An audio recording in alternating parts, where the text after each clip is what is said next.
Today we will present assignment ATF10503.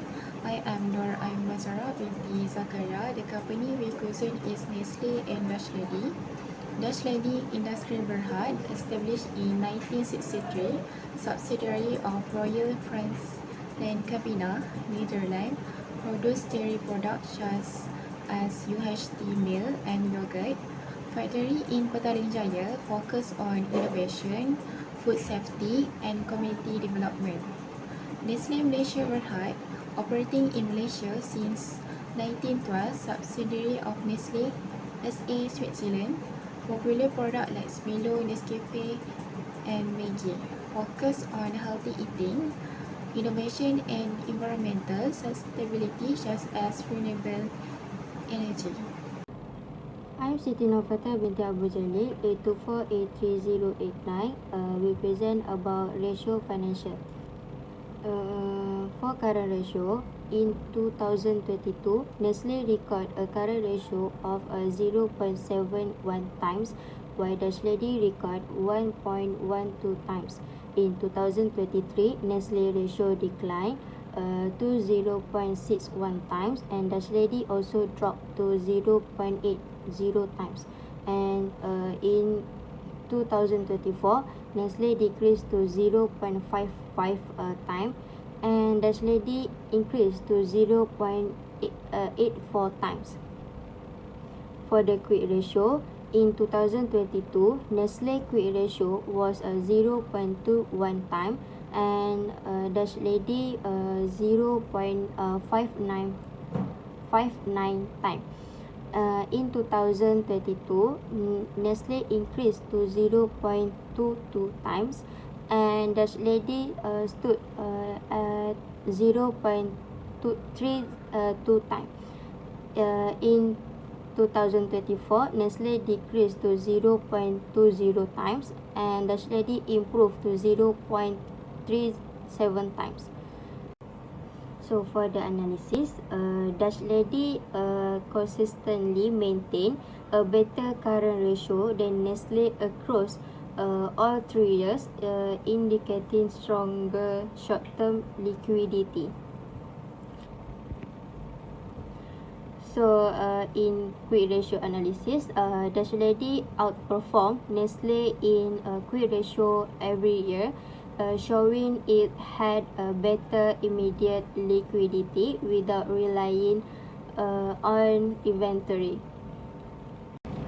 For average collection period in 2022, Nestle was 8 days, and while Dutch Lady was 26 days. In 2023, Nestle took 9 days, and Dutch Lady decreased to 22 days. And in 2024, Nestle increased to 25 days, and Dutch Lady to 99 days. For account receivable turnover, in 2022, Nestle was 45.27 times compared to Dutch Lady's 13.7 times. In 2023, Nestle turnover dropped to 40.06 times, and Dutch Lady increased to 16.43 times. In 2024, Nestle decreased to 14.2 times, while Dutch Lady improved to 12.25 times. For average collection period analysis, Nestle had a shorter collection period in 2022 and 2023, but Dutch Lady performed better in 2024, showing faster customer payment collection. For account receivable turnover analysis, Nestle maintained higher turnover rates in 2022 and 2023, indicating more efficient receivable management, but dropped significantly in 2024, allowing Dutch Lady to close the gap. For the inventory turnover, in In 2022, Nestle record 4.13 times, while Dutch Lady has 4.30 times. In 2023, Nestle improved to 5.8 time, and Dutch Lady dropped to 4.21 time. In 2024, Nestle slightly dropped to 5.22 time, and Dutch Lady to 4.04 time. And for debt ratio, in 2022, Nestle debt ratio was a 0.82 time, and Dutch Lady was a 0.53 time. In 2023, Nestle dropped to 0.81, and Dutch Lady increased to 0.54.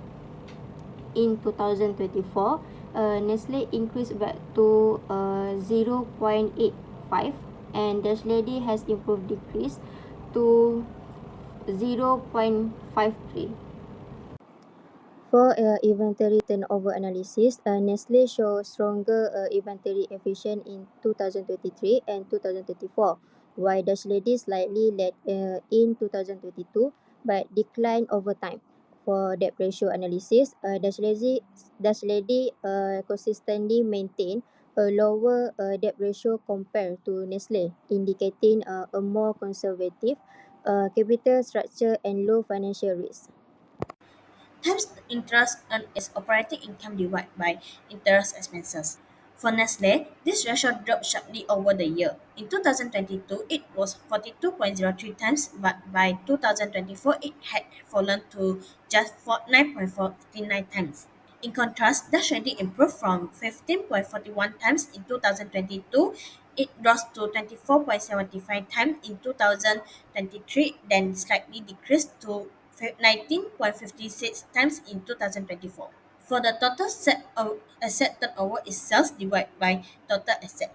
For Nestle, this ratio slightly increased from 1.88 times in 2022 to 1.98 times in 2023, but dropped again to 1.71 times in 2024. For Dash ID, the trend is more consistent in decline.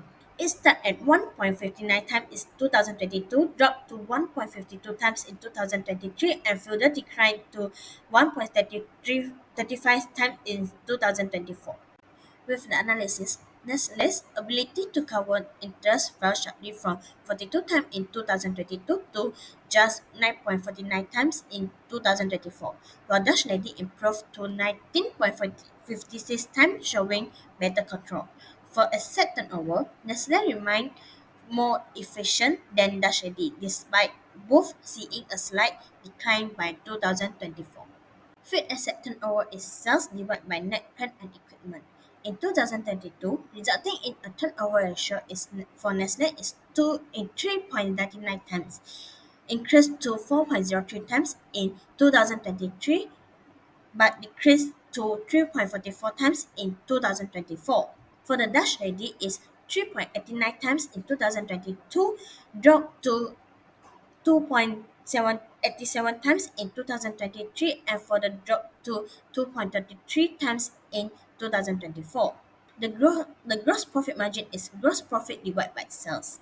In 2022, Nestle posted a gross profit margin of 30.98%, increased to 31.63% in 2023, and dropped to 30.82% in 2024.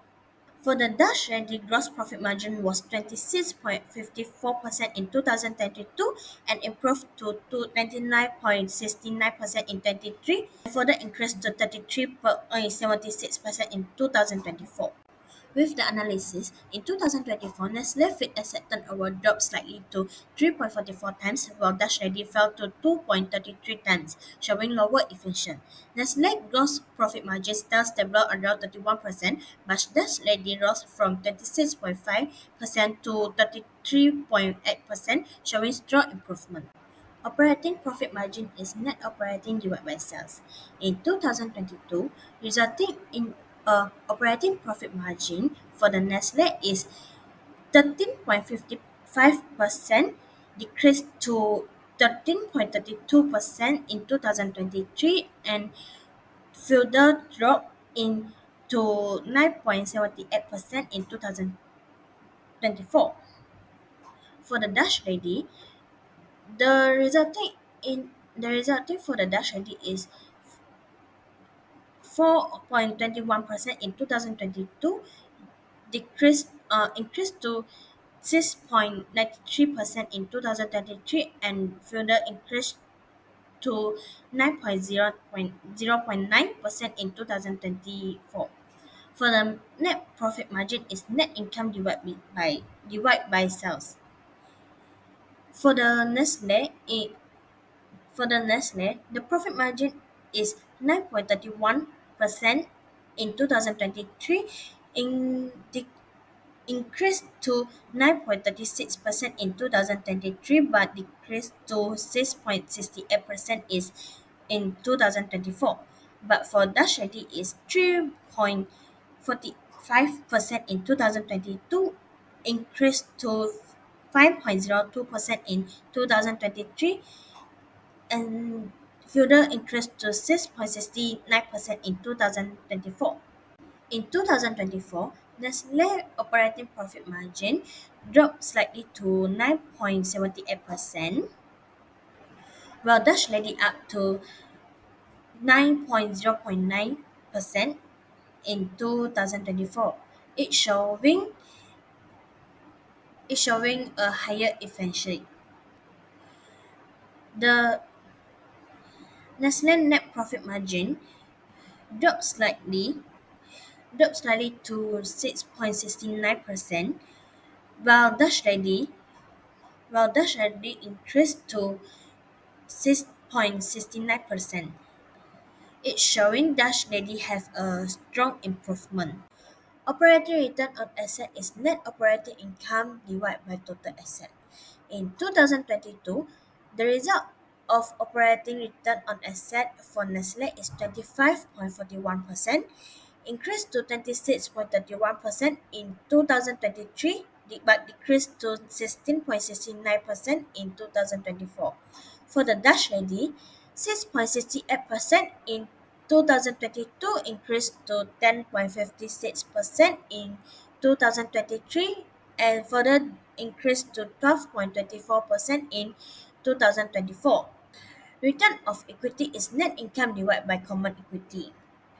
The result for return of equity for Nestle is 99.04% in 2024, decreased to 97.77 in 2023, but and further decreased to 75.91% in 2024.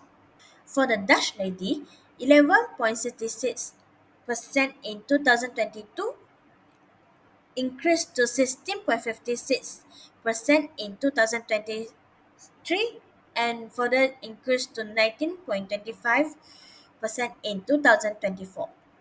With the analysis, in 2024, Nestle operating return on asset dropped slightly to 16.69%, while Dutch Lady fell to 12.24%.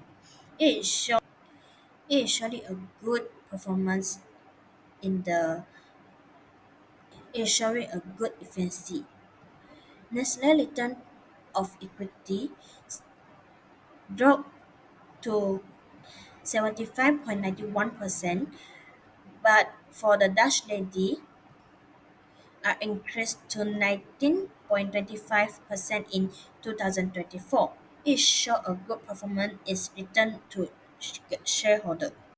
Hi and Assalamualaikum everyone. My name is Nur Azmina Nasla and my matrix number is A3183, and today I will present about recommendation for Nestle Malaysia Berhad. The first one, to improve liquidity, which is to increase cash reserve and reduce dependencies on inventory to meet short-term obligation and reaccess working capital and improve cash flow management.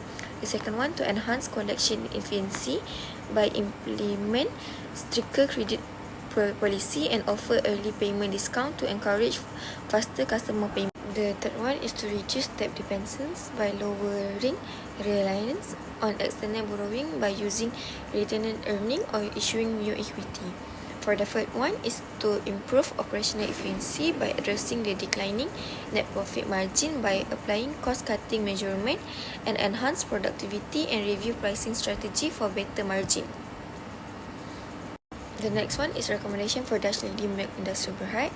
Our first recommendation is to enhance liquidity position by increase operational cash flow and manage current asset more efficiently and maintain sufficient short-term asset to cover liability. Second one, boost asset utilization by improve total and fixed asset turnover by upgrading technology and optimizing production, and eliminates not used capacity and streamline operation. Next one is to maintain conservative debt strategy by continue moderate use of debt to minimizing financial risk and utilize retained earning or low risk funding for future investment.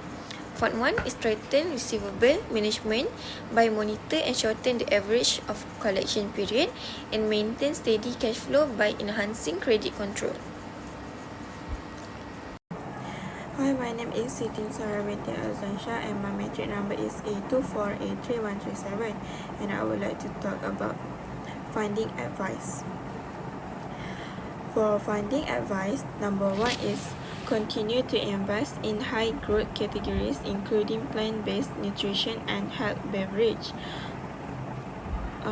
For boost innovation, Nestle need to manage its capital structure wisely.